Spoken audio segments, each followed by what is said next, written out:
नक्कीच सर, आपण या ठिकाणी सांगितलं की सध्याचं जे काय राजकारण आहे ते विचारसरणीकडनं धर्मसत्ता असेल, अर्थसत्ता असेल याच्याकडे जाताना आपल्याला दिसतंय.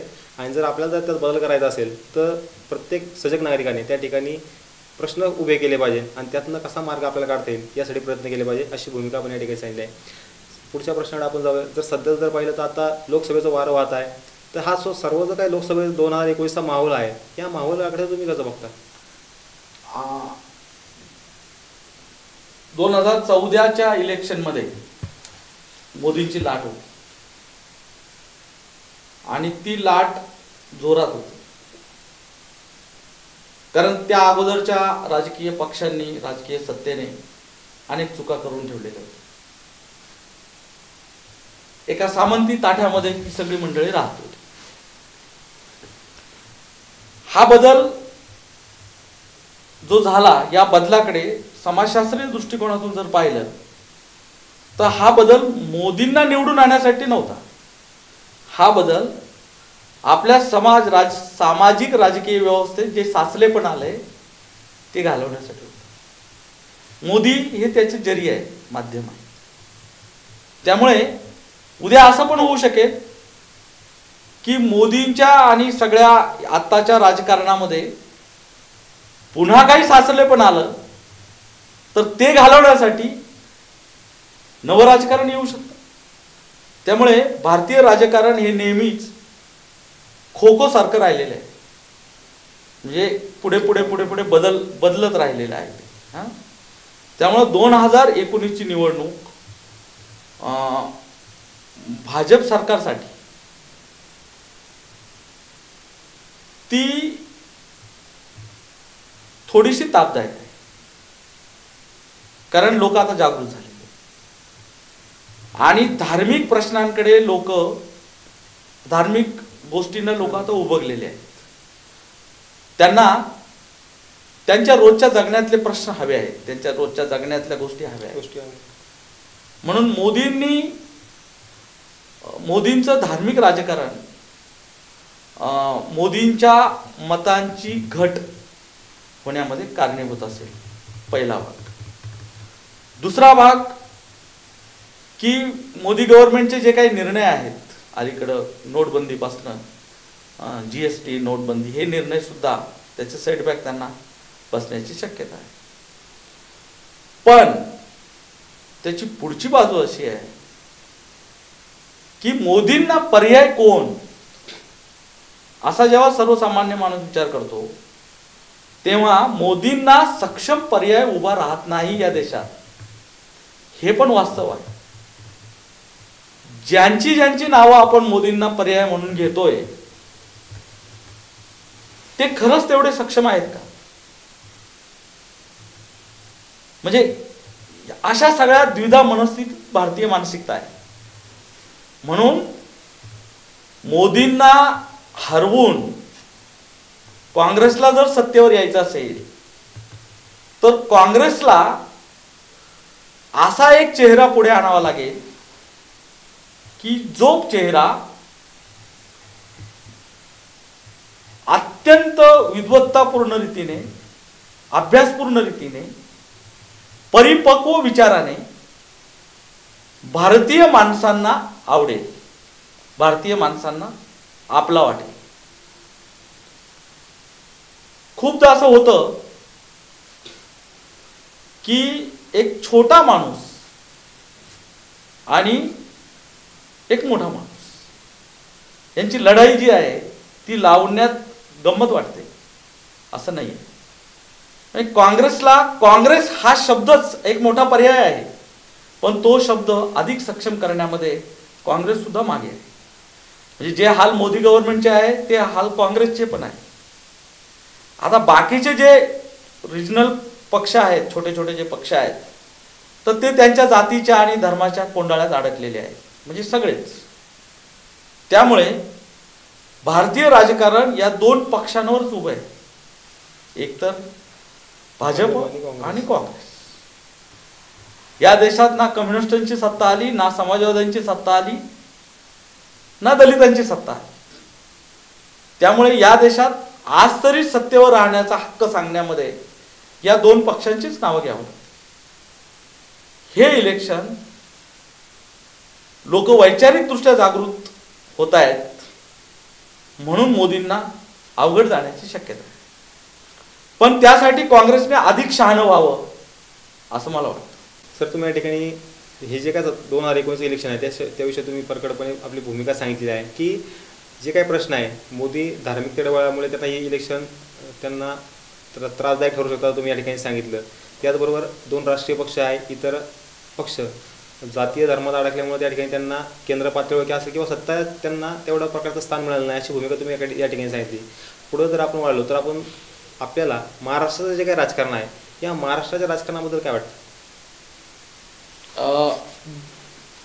जी गोष्ट मोदींच्या बाबतीत आहे म्हणजे केंद्राच्या पातळीवर तीच गोष्ट महाराष्ट्राच्या राजकारणाच्या बाबतीत आहे. पण महाराष्ट्राच्या राजकारणाची स्थिती वेगळी आहे. महाराष्ट्राचं राजकारण हे नेहमी जातीच्या कुंपणातच राहिलेलं आहे. त्यामुळे कोण स्टार प्रचारक आहे, कोण मीडिया काबीज करतंय, कोण किती पैसे वाटतंय, कोण किती रॅली करतंय यावर त्या उमेदवाराचं निवडून येणं ठरत नाही. महाराष्ट्राच्या राजकारणात कोण उमेदवार कुठून उभा आहे, तो कोणत्या जातीचा आहे आणि तिथले मतदार कोणत्या जातीचे त्यावर निवडणूक ठरलेली असते. विजय तर तुमच्या लक्षात येईल की गोपीनाथ मुंडे महाराष्ट्राचे उपमुख्यमंत्री राहिलेले छगन भुजबळ, रामदास आठवले किंवा अनेक लोक ज्या ज्या मतदारसंघातून उभे राहिलेले त्या मतदारसंघातल्या मतदारांच्या जाती बघा. त्यामुळं महाराष्ट्राचं राजकारण जातीय गणितावर उभं आहे. दुसरी गोष्ट, महाराष्ट्राच्या राजकारणामध्ये घराणेशाहीचा एक मोठा शाप आहे. म्हणजे ती शापित राजकीय व्यवस्था आहे. घराणेशाहीने शापित राजकीय व्यवस्था. तिसरी गोष्ट की महाराष्ट्रामध्ये तुमच्या लक्षात येईल की खूप मोठा दलित वोटर असूनही तिथे दलित उमेदवार निवडून आलेले नाही.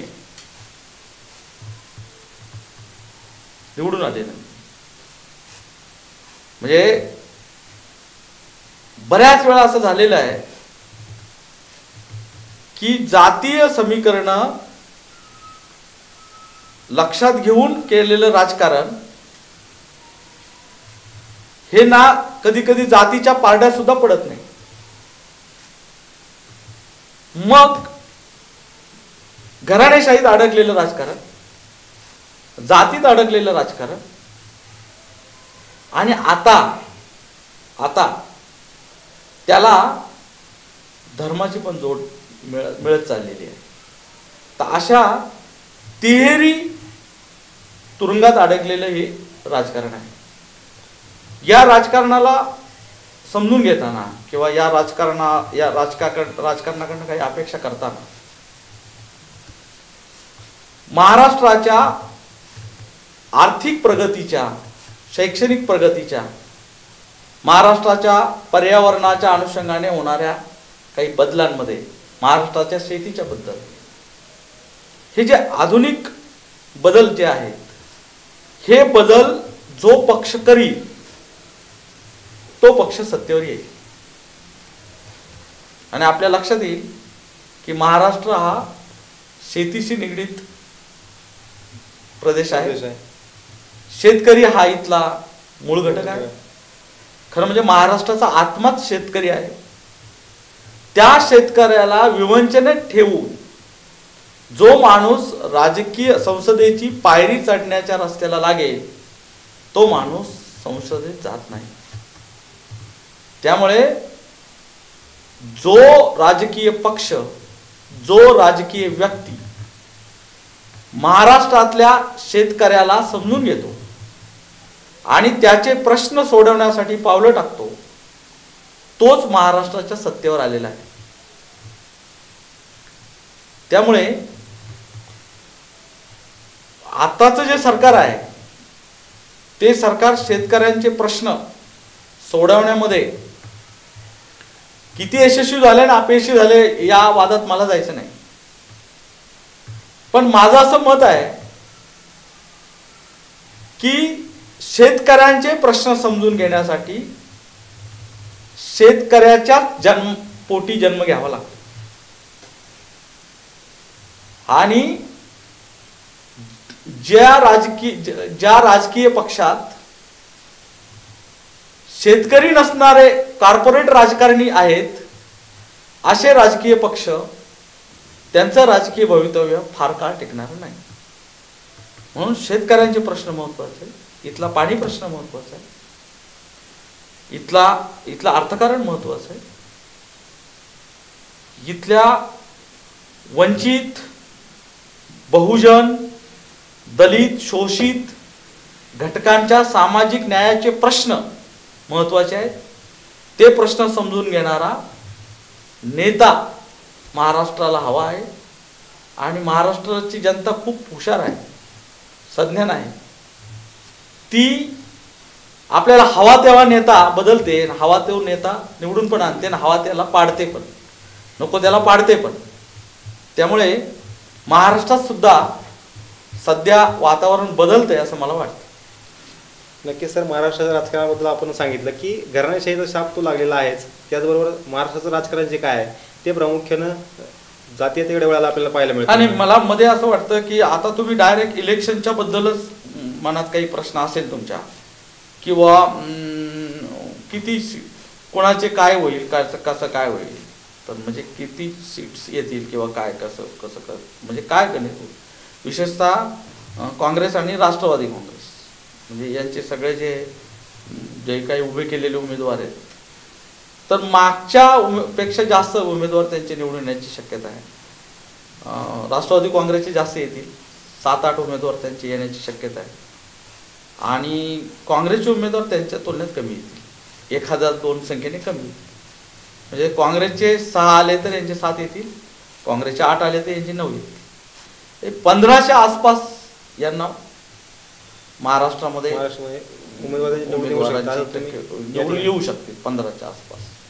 आणि बाकीचे आहे. आणि राहिला प्रश्न वंचित बहुजन आघाडीचा. तर वंचित बहुजन आघाडी जर आपण पाहिलं तर ती सर्वांना बहुजनांना एकत्र घेऊन या निवडणुकीत उतरलेली आहे. तर त्यांच्याकडे तुम्ही कसं बघता? नाही, राहिला प्रश्न आता वंचित बहुजन आघाडीचा. तर मी वंचित बहुजन आघाडीला राजकीय मुवमेंट आहे असं बघतच नाहीये. ती एक सांस्कृतिक मुवमेंट आहे असंच पाहतो. म्हणजे ती एक परिवर्तनाची सांस्कृतिक नांदी आहे असं पाहतो. म्हणजे वंचित बहुजन आघाडीला समजा 1-2 सीट जरी मिळाल्या, 2ही सीट मिळण्याची शक्यता मला कमी वाटते. 1 जरी मिळाली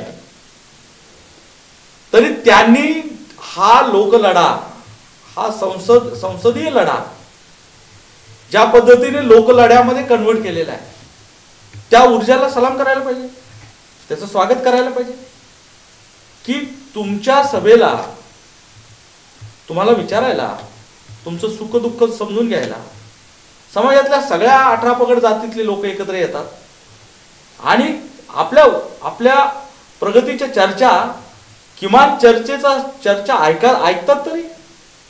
हे जे एकत्र येणं आहे हे आता मतात कन्वर्ट जरी झालं नाही तरी ती एक राजकीय दबावगट म्हणून बहुजन वंचित आघाडी राहणार आहे. आणि बहुजन वंचित आघाडीला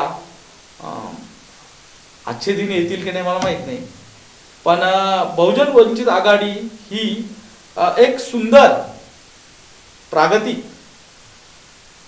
आणि सॉफ्ट हिंदुत्वाला घेऊन, दलित, मुस्लिम आणि या सगळ्या लोकांना एकत्र घेऊन एक विचारसरणी जोपासून एक सांस्कृतिक परिवर्तनाकडे निघालेली राजकीय चळवळ असेल भविष्यामध्ये असं मला वाटतं. आता तुमच्या मनात तिसरा प्रश्न आला असेल, मग दलितांच्या पारंपरिक राजकारणाचं काय? म्हणजे RPIचं काय आणि इतर जे काही संघटना आहेत या बाकीच्या गोष्टींचं काय.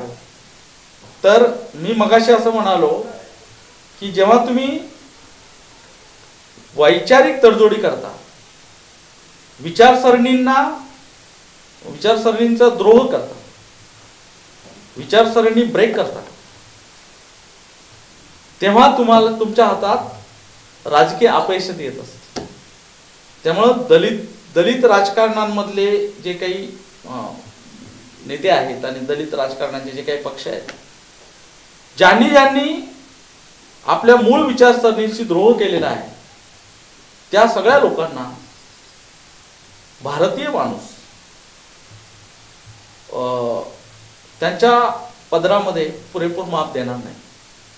कारण तो आयडिओलॉजीशी द्रोह असतो आणि राजकारण हे आयडिओलॉजीशी जोडलेलं आहे, हे पण लक्षात घ्यायला पाहिजे. हा दुसरी एक बाजू आहे.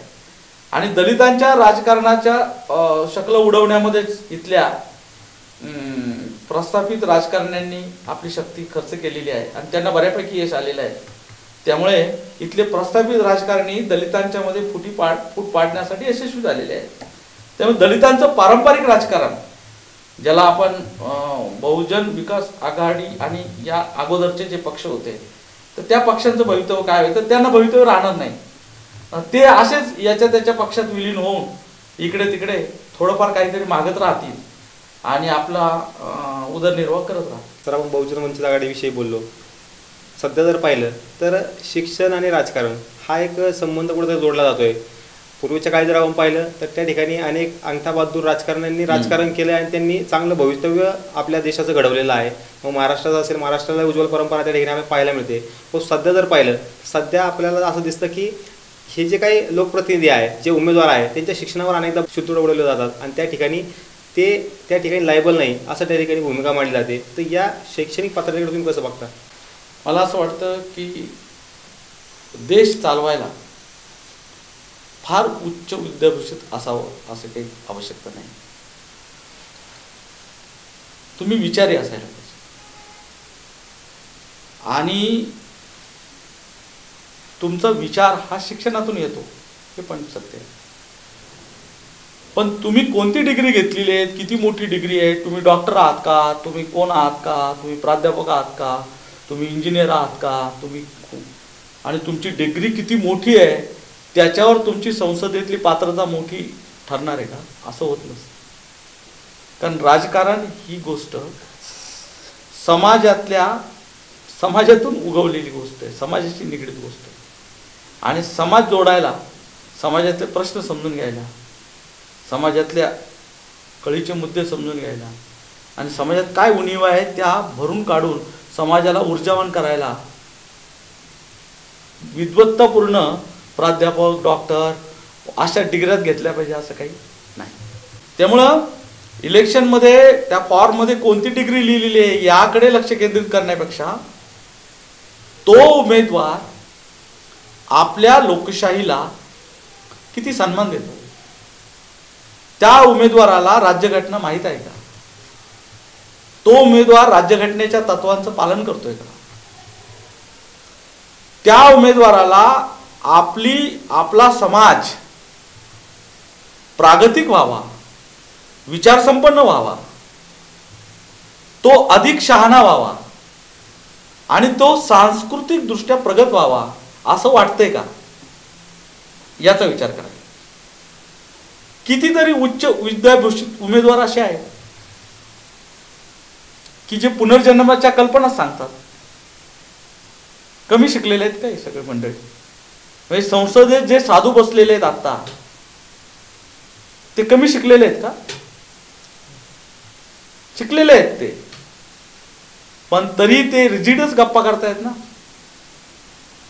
तरी ते एका भ्रामक दुनियेतच नेऊन बोलतायत ना, तरी ते नवे नवे शोध लावतायत ना, आणि आपलातून शोध लावतायत की आजचं आधुनिक तंत्रज्ञान विज्ञान हे त्या काळातल्या अमुक अमुक याच्यावर उभं आहे म्हणून.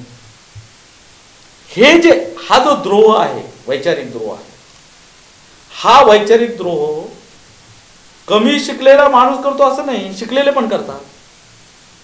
त्यामुळे समाज समजून घ्यायला, आणि त्याच्या प्रगतीचे ठिकाणं समजून घ्यायला फार उच्च विद्यापीठ असावं असं नाही. हा तो अडाणी नसला पाहिजे, त्याला लिहिताच येत नाही, वाचताच येत नाही. म्हणजे राजकारणात जाण्यासाठी आजच्या राजकारण्याला, संसदीय राजकारण करण्यासाठी ज्या ज्या भाषा अवगत यायला पाहिजेत त्या त्याने अवगत करायला पाहिजे. त्याला इंग्रजी बोलता यायला पाहिजे, कारण इंग्रजी ही आजची पॉलिटिकल लँग्वेज झालेली आहे. त्याला त्याची लोकभाषा यायला हवी, त्याला हिंदी यायला हवी, त्याच्या जोडीला त्याने एक दोन भाषा पण शिकायला हवा, कारण तो भारत समजून घेणार आहे. म्हणून तो त्यांनी अभ्यासक्रमामध्ये किंवा पाठ्यक्रमामध्ये त्याची डिग्री कमी असली तरी काय बिघडत नाही, पण त्याची समजून घेण्याची कुवत मात्र अधिक पाहिजे. त्यामुळे तो उमेदवार किती शिकलेला आहे यापेक्षा तो उमेदवार किती समजदार आहे याकडे लक्ष दिलं पाहिजे असं मला वाटतं. आणि ह्या सगळ्या ज्या वावड्या आहेत इलेक्शनच्या काळात उठणाऱ्या, याकडे लक्ष द्यायचं काही कारण नाही. ह्या फार छोट्या छोट्या गोष्टी आहेत, ह्या फार छोट्या छोट्या गोष्टी आहेत. पण भारतीय राजकारणामध्ये खूप तरुण मंडळी आता येत आहेत, खूप चांगलं आकलन घेऊन येत आहेत. शिकलेली मंडळी, नवतंत्रज्ञानाची भाषा आणलेली आहे त्यांनी. आधुनिकीकरण, त्यांच्या नजरेतनं आधुनिकीकरण कसं आहे याच्याबद्दल विचार करतायत. जागतिकीकरणाकडे आणि एकूण भांडवली व्यवस्थेकडे ते एका नजरेने पाहतायत. आणि आपले आत्ताचे प्रश्न काय आहेत त्यांना ते कसं जोडता येईल याचा पण विचार करतायत. म्हणजे ह्या सगळ्या तरुण लोकांकडे मी खूप आशेने पाहतो. उदाहरणार्थ आपल्याकडे राहुल गांधींचं उदाहरण घेता येईल, किंवा आपल्या संगमनेरला तांबे आहेत, त्या सत्यजित तांबे आहेत, त्यांचं उदाहरण घेता येईल. आपल्याकडे सत्यजित काय कारखान्याचे शेरकर आहेत, अशी सगळी अमोल कोल्हे आहेत, किंवा सुजय विखे आहे, किंवा ही पार्थ पवार आहेत, किंवा BJP आणि या पक्षात सुद्धा खूप नवीन उमेदवार येत आहेत. ह्या सगळ्या तरुणांकडे, हे तरुण नव्या भारताचा विचार करतायत. या तरुणांना समजून घ्यायला पाहिजे, म्हणजे शिक्षित तरुणांनाही समजून घ्यायला पाहिजे असं मला वाटतं. आणि यांच्या सगळ्यांच्या राजकीय प्रवासाला माझ्यासारखा सामान्य माणूस शुभेच्छा देऊ शकतो. या पलीकडे काय करायचं. नक्कीच सर, तुम्ही या ठिकाणी शिक्षणाविषयी सांगत होता. उमेदवाराचं जे काही शैक्षणिक पात्रता आहे याविषयी तुम्ही सांगितलं की शैक्षणिक पात्रता ती महत्त्वाची नाही, परंतु समाजाचे प्रश्न, समाजाचे काही ज्या काम आपल्याला करायचं आहे, देशाची जी काही प्रगती करायची आहे त्या संकल्पना समजून घेता आल्या पाहिजे. तो समाजभानी असावा आणि ते सगळं त्या जागी जे काही आवश्यकता आहे, मग ती भाषेची आवश्यकता असेल, ते प्रश्न समजून घ्यायची आवश्यकता असेल, ती पात्रता त्याच्याकडे असावी, ही भूमिका तुम्ही या ठिकाणी सांगितली. या मुलाखतीच्या शेवटाकडे वळत असताना शेवटचा प्रश्न तुम्हाला असा आहे, तुम्ही तरुणाबद्दल सांगितलं की तरुण येतात ती स्वागतार्ह गोष्ट आहे. या तरुणांना तुम्ही काय सांगाल आणि काय शुभेच्छा द्याल. नाही, मी तर मगाशी म्हणालोच की यांना आता ठीक आहे ते संसदीय राजकारणाच्या पायऱ्या चढताना कोणी कोणत्या पक्षात जावं, कोणी कोणती विचारसरणी घ्यावी, हा भाग तर हळूहळू त्यांच्या नंतर लक्षात येईल की आपल्याला सुद्धा कमी वयात काही कळत नाही, नंतर थोडं थोडं मोठं झालं की अजून शहाणपण येतं.